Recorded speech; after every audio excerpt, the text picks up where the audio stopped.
पुंडलिकवरदा हरी विठ्ठल श्री ज्ञानदेव.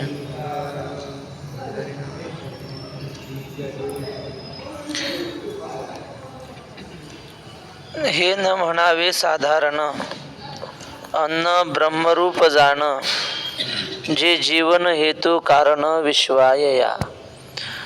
अन्न दान करणं, दुसऱ्याला देणं हा फार मोठा स्वधर्म आहे हे भगवंत आपल्याला सांगतायत. हे न म्हणावे साधारण, ज्या अन्नाने यज्ञ सिद्धीला जातात, दुसऱ्याच्या अंतःकरणातला आत्मा संतुष्ट करता येतो अन्नदानाने. किती आपला वैरी असला आणि त्याला आपण भुकेच्या वेळी जर अन्नदान केलं ना, त्याला त्याची भूक भागवली, पिढ्याचं वैर विसरून जाऊ शकतो माणूस नुसत्या थोडंसं जीव घातल्याने. म्हणून आपल्या धर्मसंस्कृतीमध्ये साधू संतांनी असे, आपल्या पूर्वजांनी अशा काही परंपरा घालून दिल्यात की त्यावेळी वैऱ्याच्या सुद्धा घरी जावं, त्याला नमस्कार करावा, त्याला काहीतरी द्यावं किंवा त्याचं काहीतरी आपण घ्यावं. आता दसरा आलाय, दसऱ्याच्या दिवशी काय असतं, सोनं वाटायचं आणि पाया पडायचं. गावातल्या आहे ना आपल्याकडं, आमच्याकडं तर आहे परंपरा. सगळ्या गावात फिरायचं, म्हाताऱ्या माणसाच्या वडीलधाऱ्यांच्या पाया पडायचं, त्यांनी काहीतरी प्रसाद द्यायचा. बस तेवढ्या, ते प्रसाद म्हणजे काय किंमत असते त्याची, थोडं काहीतरी देतात हातावर, पण तेवढ्यानी माणसाचं वैर निघून जाऊ शकतं ना. एखाद्या भुकेलेला जर आपण अन्नदान केलं तर अन्नदानाचा महिमा आपण इथंच देवाने सांगितला. ते गंगागिरी महाराज होते सरला बेटचे, ते म्हणायचे, लेने को हरिनाम, देने को अन्नदान, तरने को लीनता आणि डुबने को अभिमान.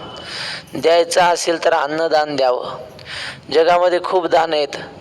तुम्ही पैसा एखाद्याला द्या, किती दिला तर पुढच्याचं मन भरत नाही, त्याला वाटतं आणखी 500 रुपये असते तर बरंच झालं असतं. ढेकर येत नाही पैशाचा, पण अन्नाचा ढेकर येतो. बस तृप्त झालो, आता काही नको असं म्हणवणारं फक्त अन्नच आहे. बाकी दुसरं किती दान द्या, कोणाची तृप्ती होऊ शकत नाही. अन्नदान हे तृप्ती करणार आहे. आम्ही एका श्लोकाचा असा थोडा उलटा अर्थ करून सांगतो. अन्नदानम परम दानम. अन्नदान हे काय, श्रेष्ठ दान आहे. परम म्हणजे श्रेष्ठ दान आहे. विद्यादानम अतः परम. विद्यादानही श्रेष्ठ आहे, पण अन्नाच्या नंतर श्रेष्ठ आहे. अतः परम. अन्नेन क्षणिका तृप्ती आणि यावत जीवमच विद्या. म्हणजे आपण विद्याभ्यास जन्मभर जरी करत राहिलो तरी हा ग्रंथ झाला की तो ग्रंथ झाला की तो शिकावंच वाटतंय माणसाला. पण अन्नदानाचं एका क्षणात लगेच माणूस तृप्त होतो, म्हणून अन्नदान श्रेष्ठ आहे. असो, मी थोडा वेगळा अर्थ करून सांगितला, त्या श्लोकाचा भाव वेगळा आहे, पण आपल्याला इथं लागू होईल असा अर्थ सांगितला. तर सांगण्याचं तात्पर्य एवढंच आहे की अन्नदान हे फार श्रेष्ठ आहे. आणि त्यातल्या त्यात पंढरपुरात तर लय श्रेष्ठ आहे. येथे एक शीत दिल्या अन्न, कोटी कुळांचे होय उद्धरण, कोटी याग केले पूर्ण, ऐसे महिमान ये तीर्थीचे.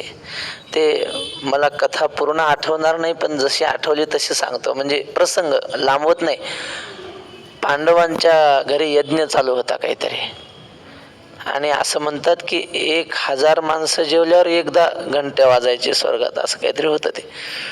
आणि शुकाचार्य आले आणि पोपटाच्या रूपात आले म्हणतात, आणि त्या उष्ट्या पत्रावळ्या होत्या ना टाकलेल्या, त्यातला एक शीत खाल्ला त्या पोपटाने. शुकाचार्य होते तर स्वर ते घंटा असं ढणा ढणा ढणा ढणा जे आवाज सुरू झाला, बंदच होईना. देवाला म्हणले असं काय झालं, 1000 का काय माणसं जेवल्यावर एकदा वाजायची आणि ते सारखी वाजत राहते. देवानं सांगितलं कोणीतरी महात्मा जेवला म्हणले. एक महात्मा जेवला ना, म्हणून ही घंटा वाजते एवढ्याच मोठ्याने. शुकाचार्याने ती एक शीत खाल्लं आणि त्याचा परिणाम काय झाला, पुढे परीक्षितीला जेव्हा संकट आलं ना, मरणाचा प्रसंग, तेव्हा शुकाचार्याने भागवत सांगितलं. आणि भागवत सांगून झाल्यावर शुकाचार्य म्हटले, राजा तुझ्या घराण्यातलं एक शीत खाल्लं होतं अन्नाचं, आणि आता तुझा उद्धार केला भागवत सांगून, फिटलं म्हणले ते ऋण आमच्यावरच. एक शीत अन्नदान आपल्या घराण्यात जर कोणी खाल्लं तर तो महात्मा पुढे येऊन आपल्या घराण्याचा पिढ्याचा उद्धार करतो. कशामुळं? एक शीत खाल्लं होतं म्हणून. परीक्षिती म्हणजे कोण हो? परीक्षिती म्हणजे पांडवाच्याच वंशातलाच ना. अर्जुनाचा अभिमन्यू, अभिमन्यूचा परीक्षिती. परीक्षितीचा उद्धार केला पुढच्या पिढीत शुकाचार्याने येऊन. हे कशाचा परिणाम आहे? अन्नदानाचा महिमा आहे हा. तेव्हा हे अन्नदान सामान्य समजू नये. देवाने श्रीमंत लोकांना संधी दिलेली असते. आमचे गुरुजी सांगतात, आपल्याला काही वस्तू घ्यायच्या असल्या तर बाजारात जाऊन विकत घेता येतात. पैसा असला म्हणजे विकत घेता येतात. पण पुण्य विकत घेता येत नाही. पुण्य बाजारात मिळत नाही. मग पुण्य करण्याची देव संधी देत असतो प्रत्येकाला. एखादा श्रीमंत असेल, त्याने पंगत जर दिली म्हणा, अन्नदान केलं तर त्याला पुण्य मिळालं की नाही? जे कुठंच बाजारात मिळत नाही ते पुण्य अन्नदानाने मिळतं. आणि मग ही संधी पुण्य कमवण्याची संधी जास्त कोणाला आहे? श्रीमंताला म्हणा, सगळ्यालाच आहे. ज्यानं ज्याच्या त्याच्या परीनं परोपकार केलं की पुण्य होतं. पण त्यातल्या त्यात श्रीमंताला जास्त संधी असते. त्याला दुसरा काही उपद्व्याप नसतो. आयतं वाडवडिलांनी कमावलेलं असतं. पण देव असा आहे, जिथं श्रीमंती देतो तिथं दया देत नाही. ते फार निष्ठुर असतात. पण माऊली म्हणतात, जिथं श्रीमंती आणि दया दोन्ही एकी जागी असतील ना, मग तो माणूस नाही, तो साक्षात देवाची विभूती आहे. जेथ जेथ श्रीमंती आणि दया दोन्ही वसती आलिया ठाया, ते ते जाण धनंजया विभूती माझी. असो. तेव्हा अशा प्रकारचं अन्नदान हे सामान्य नाही. एकदा एका गुरुने शिष्याला सांगितलं, विद्यार्थ्याला, की श्लोक शिकवला. वदनी कवळ घेता नाम घ्या श्रीहरीचे, सहज हवन होते नाम घेता फुकाचे. जीवन करी जीवितवा अन्न हे पूर्ण ब्रह्म, उदर वर्णन हे जाणे जे यज्ञ कर्म. हा श्लोक शिकवला. तो विद्यार्थी म्हणला, काय सांगितलं गुरुजी तुम्ही? जीवन करी जीवितवा अन्न हे पूर्ण ब्रह्म. आणि काल काय शिकवलं होतं? ब्रह्म सच्चिद आनंद स्वरूप आहे. तिन्ही काळात ज्याचा बाध होत नाही असं सत्स्वरूप आहे. ज्याला प्रागभाव नाही, प्रध्वंसा भाव नाही, अत्यंता भाव नाही, आणि जे कधीही विकार पावत नाही ते ब्रह्म आहे. अविटगे माय विटेना. ब्रह्म मथार होतंय का? ब्रह्म मरत का? नाही. असं ब्रह्म आहे. काल तुम्ही पाठात शिकवलं. आणि सांगता अन्न ब्रह्म आहे आणि भाजी तर विटते म्हणे. काल केलेली आज भाजी विटून जाते. भाकरी शिळी होते. भाकरी 10 दिवस राहिली की तिला बुरा लागतो. आणि तुम्ही अन्नाला ब्रह्म कसं काय म्हणता? अय भरत महाराज, अन्न तर विटतं ना, आणि अन्नाला ब्रह्म म्हणता. ब्रह्म काही विटत असतंय का म्हणे? असं म्हणल्यावर गुरुजीने त्याला जवळ घेतलं आणि त्याची पाठ थापटली आधी. त्याला म्हणले, बाळा, मी जन्मभर हा श्लोक म्हणतोय पण मला अशी शंका आली नाही. तुला शंका आली हे कौतुक आहे. विद्यार्थ्याच्या मनात जिज्ञासा निर्माण होणं हे कौतुक आहे विद्यार्थ्याच्या जीवनाचं. जिज्ञासाच नाही म्हणल्यावर ज्ञान कसं काय होईल? आणि मग त्याला गुरुजीने सांगितलं, म्हणले कधी कधी गौणी वृत्तीने काही गोष्टींना म्हणायचं असतं. उदाहरणार्थ, एखाद्या आपल्या गावात धाडशी माणूस असला, लोक म्हणतात हा आमच्या गावचा वाघ आहे म्हणतात. वाघ आहे का? वाघाच्या ठिकाणी असलेले गुण ह्याच्या ठिकाणी आहेत. शूरता आणि क्रूरता आहे की नाही? शूरता क्रूरता वाघाचे गुण याच्या ठिकाणी आहेत म्हणून हा वाघ आहे. जरी माणूस असला तरी गुण वाघाचे आहेत. तसं हे अन्न जरी सामान्य दिसत असलं तरी ब्रह्माच्या ठिकाणी असलेले व्यापक गुण अन्नाच्या ठिकाणी आहेत म्हणून अन्नाला ब्रह्म म्हटलंय. परब्रह्म स्वरूप किती व्यापक आहे तेवढे व्यापक गुण अन्नात आहे. अन्नामध्ये एवढे विशाल गुण आहेत की पुढच्याचा आत्मा कशाने संतुष्ट करता येत नाही, तो अन्नाने संतुष्ट करता येतो. भगवान परमात्मा जगाचा मालक कशाने संतुष्ट करता येत नाही? 12 वर्ष तप करून त्याला हे अन्नाचा नैवेद्य दाखवला की त्यालाही तृप्त करता येतं. म्हणून हे न म्हणावे साधारण, अन्न ब्रह्मरूप जाणं जे जीवन हेतू कारण विश्वायया. अशा प्रकारे कालच्या ओव्या झाल्या. त्यानंतर एक सहज आठवलेलं सांगतो. जर पोटात अन्न नसेल ना, डोकं चालत नाही माणसाचं. एक पाठशाळेमध्ये श्री गुरु चंद्रशेखर महाराज सांगतात, ते म्हणले एका पाठशाळेमध्ये वेद पाठांतराची परीक्षा होती. आणि मग दूरवरून एक विद्यार्थी आला.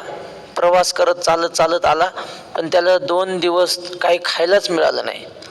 आणि पाठशाळेत आला आणि लगेच त्याला बसवलं परीक्षेला. आणि चल म्हणले श्लोक. त्याला एकही श्लोक येईना. पाठ तर सगळं केलेलं होतं, पण एकही श्लोक आठवेना. मग काय करावं? त्याला तो म्हणला मला भूक लागली, जेवू द्या. जेवला आणि मग म्हणले आता परीक्षा घ्या माझी. आणि मग म्हणायला लावलं तर खडा खडा खडा मंत्र म्हणू लागला. आधी काय येत नव्हते मंत्र. पाठ होते पण पोटात अन्न नव्हतं ना, त्यामुळं बुद्धीची क्षमता क्षीण झालेली असते. म्हणून या कलियुगामध्ये अन्नमय प्राण आहे असं म्हणतात. अन्नमय प्राण आहे. जीवन जरी जगायचं असलं तर पोटामध्ये अन्न पाहिजे. असो, या सगळ्या ओव्यांचं तात्पर्य तुकाराम महाराजांनी एका त्यांच्या अभंगात लिहिलेलं आहे. म्हणजे हा 2-3 श्लोकात काय सांगितलं होतं? स्वधर्म सांगितला ना, आपल्या वाट्याला स्वधर्म करावा, दुसऱ्याला अन्नदान द्यावं, आपल्या स्वधर्मा इतका श्रेष्ठ यज्ञ नाही. तुकाराम महाराजांचं एक अभंग आहे या सगळ्यांचं तात्पर्य. काही नित्य नेमाविन अन्न खाये तो श्वान, वाया मनुष्यपण भार वाहे तो वृषभ. काय पुन्हा पोटपोशी एकला, भूती दया नाही ज्याला, पाठी लागे आल्या आतिताचे द्वारेशी. तुकाराम महाराज म्हणतात, दारावर अतिथी आला, त्याला देत नाही काही, काठी घेऊन त्याच्या मागं लागतो. असं काय उपयोग आहे जीवन? भूती दया नाही ज्याला, दुसऱ्याविषयी दया नाही, गरिबाविषयी. पाठी लागे आल्या अतिताचे द्वारेशी. त्याचा होय भूमिभार, हे ध्रुवपद आहे. त्याचा होय भूमिभार, नेणे जातीचा आचार, झाला दावेदारन भोगवी अघोर पितराशी. जो आपल्या जातीचा माग ओवी गेली, आपल्या जातीच्या नुसार जे कर्म आपल्याकडे आले ते करावे, पण त्याचा होय भूमिभार, नेणे जातीचा आचार, झाला दावेदार आणि भोगवी अघोर पितराशी. म्हणजे हा जर स्वधर्माने वागला नाही तर ह्याच्या पितरांना नरकात जावं लागतं. अशा प्रकारे हे स्वधर्माचं चिंतन झालं. त्यानंतर आता अन्नाचा विषय आला. बरोबर माऊली पुढच्या श्लोकाला विषय जोडून देतात. अन्नात भवन्ति भूतानि पर्जन्यादन्न संभवः, यज्ञात भवति पर्जन्यो यज्ञ कर्म समुद्भवः. अन्वय सरळच आहे, म्हणजे आकडे टाकायचं काही कामच नाही. अन्नात भवन्ति भूतानि, अन्नापासून प्राणी होतात. भूत म्हणजे प्राणी निर्माण होतात. आणि पर्जन्यात अन्न संभवः, अन्नापासून प्राणी होतात. आणि अन्न कशापासून होतं? पावसापासून अन्न तयार होतं. पाऊस जर नाही पडला तर अन्न येऊ शकत नाही. पर्जन्यात अन्न संभव. बरं, पाऊस कशापासून होतो? यज्ञात भवती पर्जन्यो, यज्ञापासून पाऊस पडतो. आणि यज्ञ कशापासून होतो? यज्ञ हा कर्म समुद्भव, हा कर्मापासून यज्ञ होतो. वैदिक कर्म वेद जसं सांगतो करायला त्याला कर्म म्हणतात, त्याच्यापासून यज्ञ होतो. आता पहिलं अन्नात खाली ओवी आहे. अन्नास्तव भूते प्ररोहो पावते समस्ते, मग पर्जन्यो या अन्ना ते सर्वत्र प्रसवे. जगामध्ये जेवढे पशु पक्षी प्राणी जे काही असतील, माणसं, हे सगळे कशापासून निर्माण होतात? अन्नापासून. पंचदशीमध्ये श्लोक आहे, पितृभुक्तान्न जात वीर्यात जातोन्येनैव वर्धते, देहसोन्नमयो नात्मा प्राक्चोर्ध्वम तदभावतः. आई वडिलांनी खाल्लेल्या अन्नापासूनच प्राण्याची उत्पत्ती होते ना, म्हणून अन्नात भवन्ति भूतानि. अन्नास्तव भूते प्ररोहो पावती समजते. सगळे भूत अन्नानेच वृद्धीला पावतात. म्हणजे जन्म अन्नापासून होतो आणि वाढतात तरी कशावर? ते आहे लोकमाजांच्या कीर्तनात ऐकलं होतं आम्ही, जब दात न थे तब दूध दियो, जब दात आहे तब अन्न देत है. जेव्हा आपल्याला दात नसतात, देव तोपर्यंत दुधाची व्यवस्था करतो. आणि एकदा दात आले की मग आईचंही दूध संपत आणि यालाही खायची सवय होते. बरोबर बरं का, कसं देवानं नियोजन लावलेलं आहे. मग तुकाराम महाराज म्हणतात, कारे नाठविशी कृपाळू देवाशी, पोसितो जगाशी एकला तो, बाळा दुधा कोण करीते उत्पत्ती, वाढवी श्रीपती सवे दोन्ही. बरोबर जन्म झाला की आईलाही दूध येतं. हे कोण करतं नियोजन एवढं? बाळा दुधा कोण करीते उत्पत्ती, वाढवी श्रीपती सवे दोन्ही. जसं जसं त्याचं शरीर वाढतं तसं देव अन्नाची बरोबर व्यवस्था करतो. असो तर या अन्नाने सगळे भूत जन्माला येतात आणि प्ररोह म्हणजे वाढतात सुद्धा अन्नावरच. आणि मग हे अन्न कशापासून निर्माण होतं, मग पर्जन्यू या अन्नाते सर्वत्र प्रसवे. पर्जन्यामुळं सगळ्या जगामध्ये अन्न प्रसवे म्हणजे उपजतं, निर्माण होतं अन्नधान्य. पाऊस जर नाही पडला तर अन्नधान्य निर्माण होत नाही. आता आमच्या ज्ञानेश्वरीमध्ये लगेच इथं श्लोक आहे, पण काही ज्ञानेश्वरीमध्ये 2 ओव्यानंतर श्लोक आहे. श्लोक आहे ना, मग श्लोक वाचतो. कर्म ब्रह्मोद्भवम विद्धि ब्रह्माक्षर समुद्भवम तस्मात् सर्वगतं ब्रह्म नित्यं यज्ञे प्रतिष्ठितम. कर्म एक वरच्या ओळीतलं पूर्ण एक ओळ, एक आकडा वरच्या ओळीला. खालच्या ओळीत तस्मात 2, नित्यम 3, ब्रह्म 4. कर्म ब्रह्मोद्भवम विद्धी. कर्म म्हणजे यज्ञ कसा करावा वगैरे हे जे कोण सांगतं, हे कर्म वेद सांगतो. ब्रह्म म्हणजे वेद इथं अर्थ घ्यायचा. कर्म ब्रह्मोद्भवम म्हणजे यज्ञ कसा करावा हे कर्म कोण सांगतं, वेद सांगतं. ब्रह्मोद्भवम विद्धी म्हणजे जाण. ब्रह्म अक्षर समुद्भवम म्हणजे वेद कोणापासून निर्माण होतो, अक्षर. अक्षर म्हणजे परमात्मा, ज्याचं कधी नाश होत नाही त्याला अक्षर म्हणतात. ज्ञानेश्वर महाराजांची ओवी आ, जे हे विश्वची होऊनी असे परी विश्व पण नासिलेनी न नासे, अक्षरे पुसिल्या न पुसे अर्थ जैसा. अक्षर पुसले की तर अक्षर पुसले जातात पण अर्थ पुसता येत नाही. श्री गुरु राऊत बाबांनी आम्हाला गोष्ट सांगितली होती, कदाचित सांगितली असेल तुम्हाला. एका शाळेमध्ये जुना काळ एकच गुरुजी असायचे शिकवायला, मास्तर. पोरं येऊन बसले वर्गात, मास्तर काय आले नव्हते अजून. एक आगाव पोरगा उठला आणि त्याने खडू हातात घेतलं आणि फळ्यावर लिहिलं, मास्तर मूर्ख आहे असं लिहिलं फळ्यावर. आणि बसला जागेवर आणि बजावून सांगितलं, जर कोणी माझं नाव सांगितलं मी लिहिलं म्हणून, मग शाळा सुटल्यावर कार्यक्रमच आहे म्हणे एकाचा. कोण सांगतंय, डॉन होता तो वर्गातला. गुरुजी आले, आल्यावर सगळे पोरं लागले हसाय. गुरुजीने फळ्याकडे पाहिलं, सगळे पोरं हसायचे. मास्तर रागावले, कोणी लिहिलं रे हे?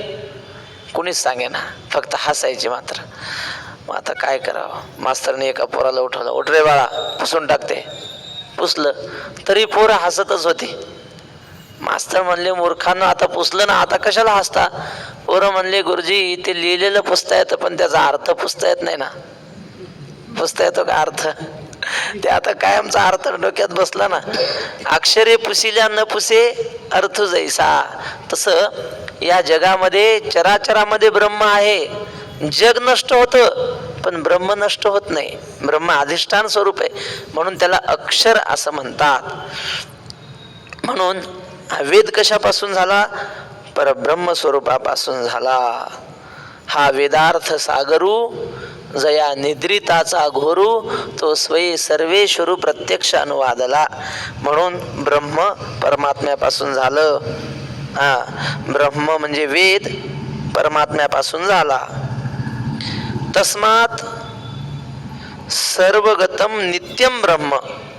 म्हणून ब्रह्म कसं आहे, परमात्मा कसा आहे, चराचरामध्ये व्याप्त आहे. सर्वगतम नित्यम म्हणजे कधी नष्ट न होणार असं ब्रह्म आहे. आणि ते ब्रह्म यज्ञे प्रतिष्ठितम, यज्ञाच्या ठिकाणी तात्पर्याने स्थिर आहेत. वेदाचं तात्पर्य काय, स्वधर्मरूप यज्ञ करावा हेच वेदाचं तात्पर्य आहे ना. म्हणून वेद त्या ठिकाणी वेदाचं तात्पर्य रूपाने स्थिर आहे. जगातल्या सर्वगतम म्हणजे काय, सर्व अर्थांना प्रकाशित करणारे असे ब्रह्म आहे. सगळ्या विषयांचं प्रकाशन करणारं ब्रह्म आहे. आता याच्यावरच्या ओव्या पाहू म्हणजे सोपं समजेल. तया परजन्या यज्ञी जन्म यज्ञाते प्रगटी कर्म कर्मासी आदि ब्रह्म वेदरूप. पाऊस कशामुळे पडतो? तया पर्जन्या यज्ञी जन्म. त्या पावसाला यज्ञामधून जन्म मिळतो. आपण यज्ञामध्ये आहुती देतो आणि त्या आहुतीने सूर्यामध्ये ती आहुती पोचते, असं आचार्यांनी गीता भाष्यात लिहिले ते सांगतात तुम्हाला. अग्नौ प्रस्ताहुती सम्यग आदित्यमुपतिष्ठते आदित्यात जायते वृष्टीर वृष्टीरन्नः ततः प्रजा. म्हणजे आपण यज्ञामध्ये अग्नीमध्ये आहुती दिली, टाकली आहुती की ते अग्नौ प्रस्ताहुती म्हणजे अग्नीत टाकलेली आहुती सम्यक आदित्यम उपतिष्ठते. ती आहुती सूर्यापर्यंत जाते, सूर्याला तृप्त करते ती आहुती. आणि आदित्यात जायते वृष्टी ही सूर्यामुळं पाऊस पडतो. सूर्यामुळं पडतो म्हणजे काय? सूर्य तापला की समुद्राच्या पाण्याची वाफ होते, ती वाफ ढगाच्या रूपाने जाते आणि मग पाऊस पडतो. सूर्य जर तापला नाही तर ढग निर्माण होऊ शकत नाही आणि पाऊस पडत नाही. म्हणून आदित्यात जायते वृष्टी ही सूर्यापासून वृष्टी होते. आणि वृष्टी हे अन्नम आणि ततः प्रजा. पावसापासून अन्न होतं आणि अन्नापासून प्रजा होते. म्हणून तया पर्जन्या यज्ञी जन्म. त्या पर्जन्याला यज्ञामधून जन्म मिळतो. यज्ञाते प्रगटी कर्म. आणि यज्ञाला कोण जन्म देतं? कर्म जन्म देतं. कर्मासी आदि ब्रह्म वेदरूप. कर्माला कोण जन्म देतो? तर आदि ब्रह्म वेदरूप. वेदरूप ब्रह्म त्या कर्माला जन्म देतं. अविनाशी ब्रह्म. मग अशी आपल्याला सांगितलं ना, परमात्मा यज्ञाला जन्म देतो. तो परमात्मा निद्रिस्त अवस्थेत घोरला, त्यापासून वेद निर्माण झाले अशी ओवी की नाही.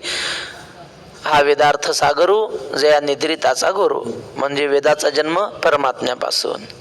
तया वेदा ते परात पर प्रसवतसे अक्षर. त्या वेदांना हे अक्षर स्वरूप असलेलं ब्रह्म प्रसवत म्हणजे जन्म देतं.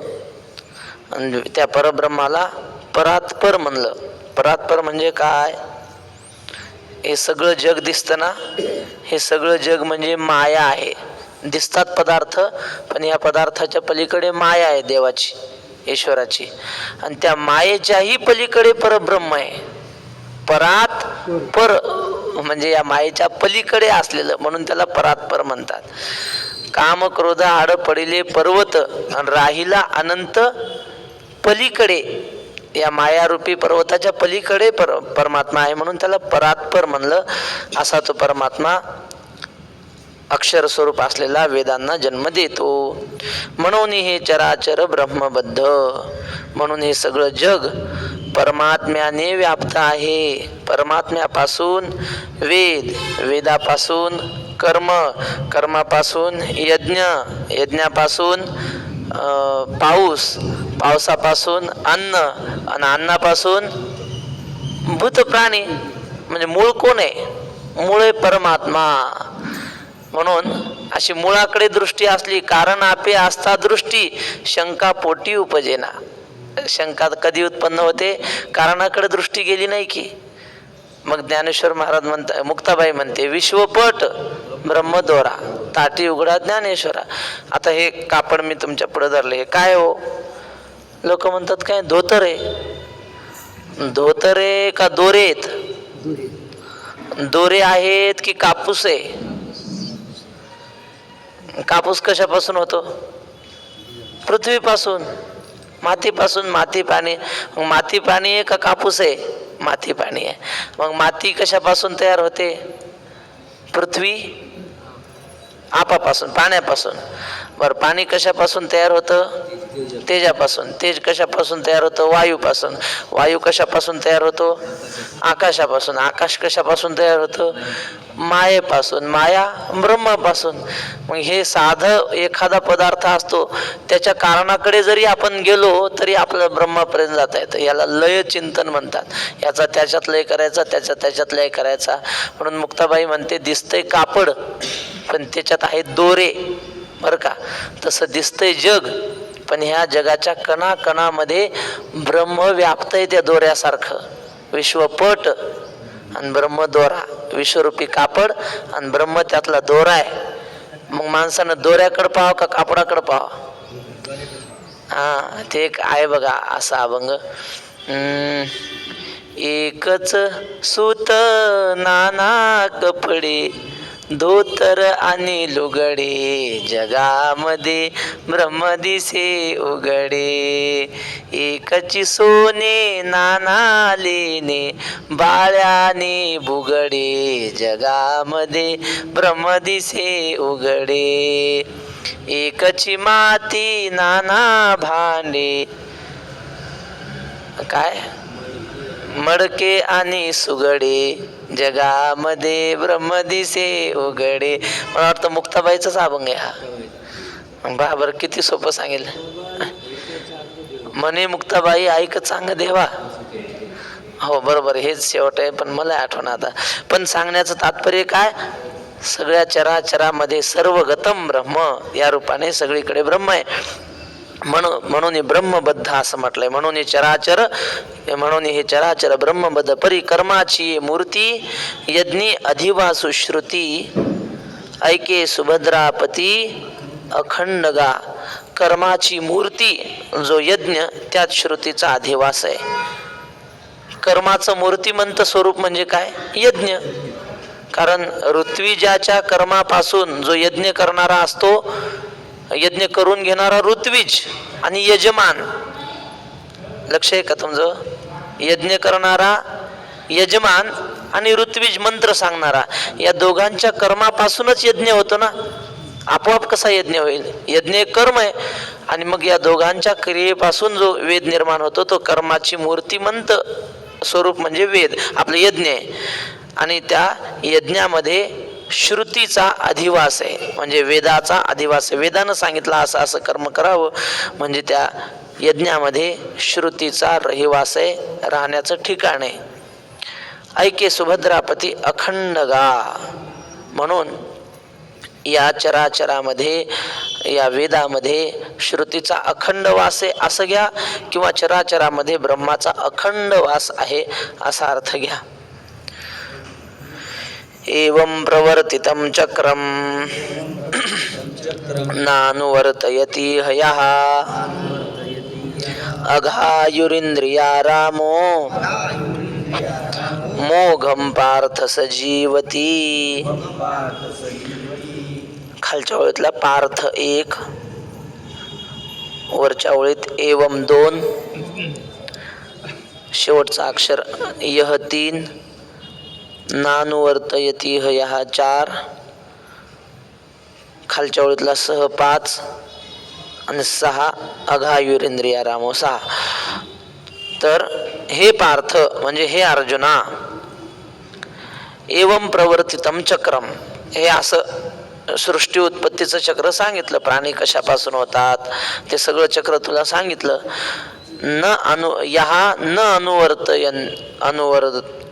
न अनुवर्तयती, जो ह्या चक्राचं अनुसरण करत नाही. 6 अघायुरिंद्रिया रामो, तो पापी आहे आणि इंद्रियामध्ये रममान होणार आहे, इंद्रिय विषयामध्ये रममान होणारा.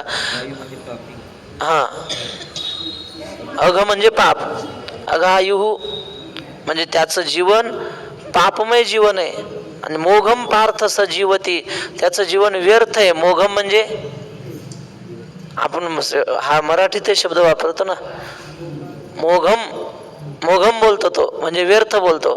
तसं मोघम पार्थ सजीवती, हा त्याचं जीवन व्यर्थ आहे. मोघम म्हणजे व्यर्थ संस्कृत मध्ये.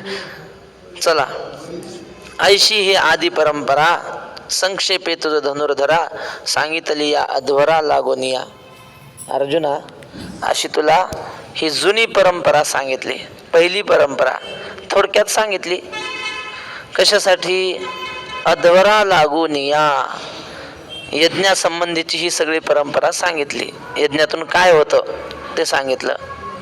म्हणून समूळ हा उचितू स्वधर्म रूप क्रतू नानुष्ठिजो मत्तू लोकी इये. म्हणून हा सगळा परब्रह्मापासून इथपर्यंत सगळी जी परंपरा सांगितली ना समूळ, त्यामध्ये स्वधर्मरूप यज्ञ हा महत्वाचा आहे. आणि तो यज्ञ क्रतू म्हणजे यज्ञ. बरं, तो यज्ञ जर जो अनुष्ठान करत नसेल तो माणूस उन्मत्त झालेला आहे, या लोकांमध्ये उन्मत्त झालेला आहे असं समजावं. मग उन्मत्त झाला की कोणाचं ऐकत नसतो माणूस. तुकोबाराय म्हणतात, तारुण्याच्या मध्ये न मानी कोणाशी, सदा मुसमुसी धुळी जैसा, आटुनी वेटुनी बांधिला मुंडासा, फिरत तसे मैसा जनामध्ये. उन्मत्त झाल्यावर कोणाचं ऐकत नाही, असे उन्मत्त झालेले लोक आहेत. मग त्याला काय होतं त्याचं जीवन? तो पातकाची राशी, तो पातकाची रासच आहे. जाण भार भूमीसी, आणि या पृथ्वीला काय तो भार आहे, भार ओझ होतं त्याचं. जो कुकर्मे इंद्रियांशी उपेगा गेला, जो वाईट कर्म करून काय मिळवलं त्याने? काही नाही, फक्त इंद्रियांचा फायदा करतो तो. कोणाचं कल्याण करतो? हित कोणाचं करतो? इंद्रियाचं. आपलं काहीच नाही, स्वतःचं हित नाही. माणसानं व्यापार कसा करावा ते तुकाराम महाराज सांगतात. तुका म्हणे, लाभ होय तो व्यापार करा. काय फार शिकवावे? आपल्याला फायदा होईल असं वागावं. मूर्ख माणसाचं कसं असतं, पुढचा विचारच करत नाही. पुढं काय होईल, आपल्याला नफा किती मिळेल, तोटा काय होईल, काहीच नाही. न पाहता दे भांडवल, दिधले मागुती येईल की नये हे पुढील, न पाहता दे भांडवल मूर्ख चोरा. चोरांना भांडवल देतो, परत येईल की नाही याचा विचार करत नाही, देऊन टाकायचं कर्ज. मग नाही आल्यावर मग हे मूर्खाचं लक्षण आहे ना. त्याचा काय आधी विचार करावा, हा देणार आहे की नाही, विश्वास आहे की नाही, याचं मागचं काय काय म्हणतात त्याला, क्रेडिट का काय, हा पत त्याची बँक बॅलन्स देताना आधी पाहते ना, याचं काय घरी याच्या काय काय नाही देऊ शकतो का नाही असा विचार करत नाही, कर्ज देतो, तो मूर्ख आहे. वैकुंठवासी मामासाहेब दृष्टांत सांगायचे. म्हणले एक राजा होता आणि त्या राजाने काय केलं, त्याच्याकडे एक माणूस घोडा घेऊन आला. घोडा चांगला घोडा होता. त्याने चांगल्या राजाला पटवून सांगितलं, महाराज हा घोडा आहे, लात मारत नाही पण पळायला किती भारी आहे, तुम्ही बघा, बसून बघा. पाहिलं राजाने, आवडला. सांग म्हणले किती देतो? तो म्हणला 25,000 रुपये. त्या काळात राजा म्हणला चल दे. 25,000ला घेतला घोडा. राजा म्हणला हे बघ असे 4 घोडे आणून दे मला. तो म्हणला आणून देतो पण पैसे घेऊन जा म्हणे लगेच. 4 घोड्याचे किती दिले? 1,00,000 रुपये दिले वा.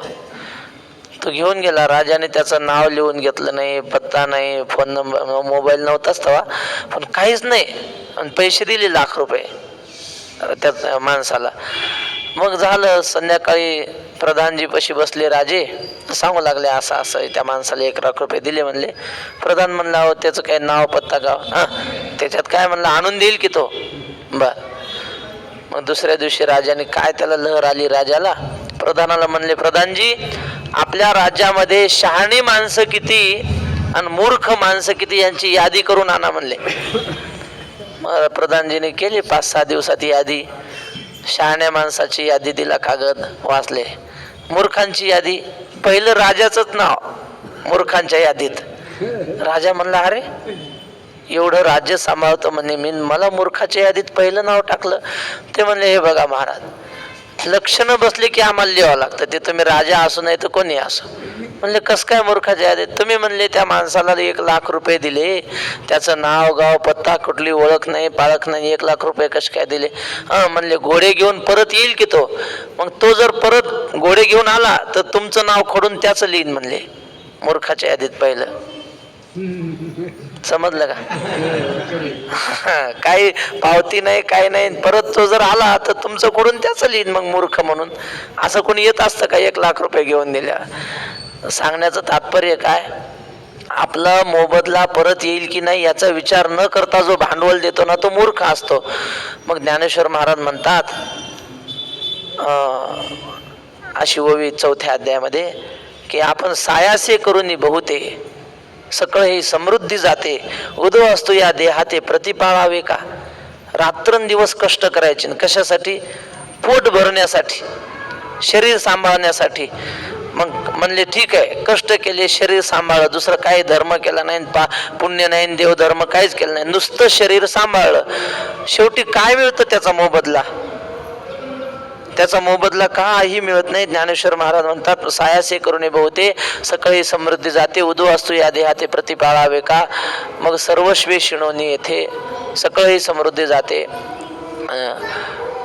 मग हे तो पांच मिळावा, शेखी अनुसरेल पंचत्वा, ते वेळी केला के घेऊन सावा शिणू आपुला. हे पंचमहाभूताचं आहे ना, हे पंचमहाभूतात विलीन होणार आहे. मग आपण आयुष्यभर केलेले कष्ट ते कुणाकडे मोबदला मागायचा त्याचा? शरीर तुम्ही रोज 1 किलो तूप जरी खाल्लं ना, शरीर म्हातारं होणार म्हणजे होणार, त्याला काही इलाज नाही, कोणाचा चालत नाही. मग हे होणारच आहे, नाश होणारच आहे. तर याच्यासाठी लय काय कष्ट करायचे? कष्ट करायचे असेल तर पुण्य कमवण्यासाठी करावे. पण हा जो असतो स्वधर्माचं आचरण सोडून देणारा, ह्याचं आचरण कसं असतं? माऊली म्हणतात, ह्याचं आचरण फक्त इंद्रियाला तुष्ट करण्यासाठी, पुण्य कमवण्यासाठी नाही. कुकर्मी इंद्रियाशी उपयोगा गेला, फक्त इंद्रियांच्या उपयोगाला गेला. मग हा कोण आहे? मूर्ख आहे. पुढच्या लाभाचा काही विचार करत नाही म्हणून मूर्ख आहे. ते जन्म कर्म सकळ अर्जुना अति निष्फळ, जैसे का आभ्रपटल अकाळीचे.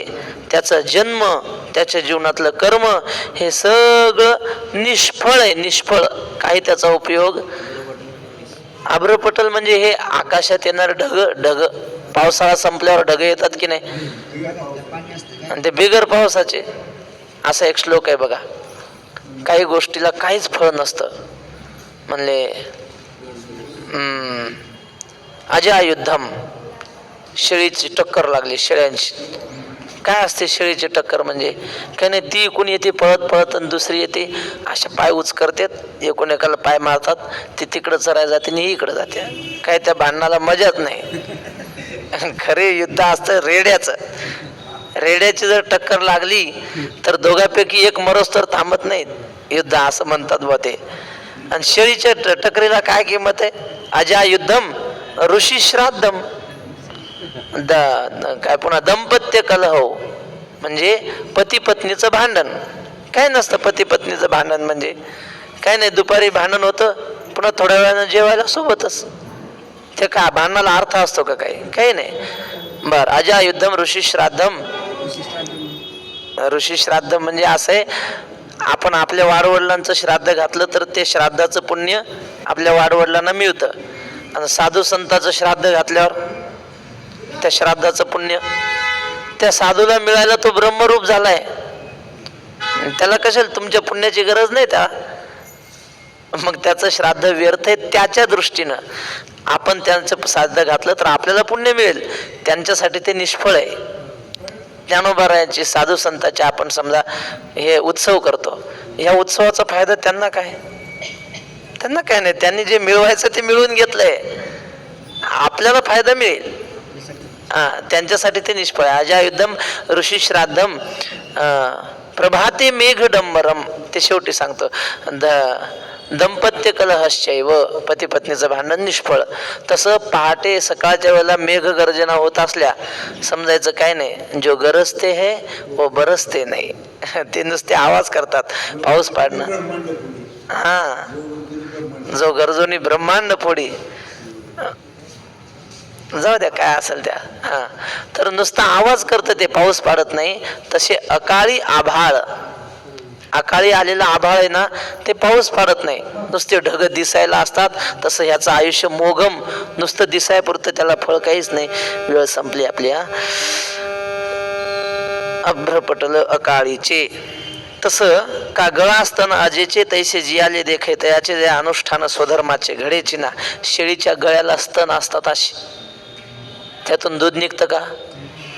स्तन आहेत पण ते निष्काम, काही कामाचे नाही ते, असं त्याचं जीवन असतं.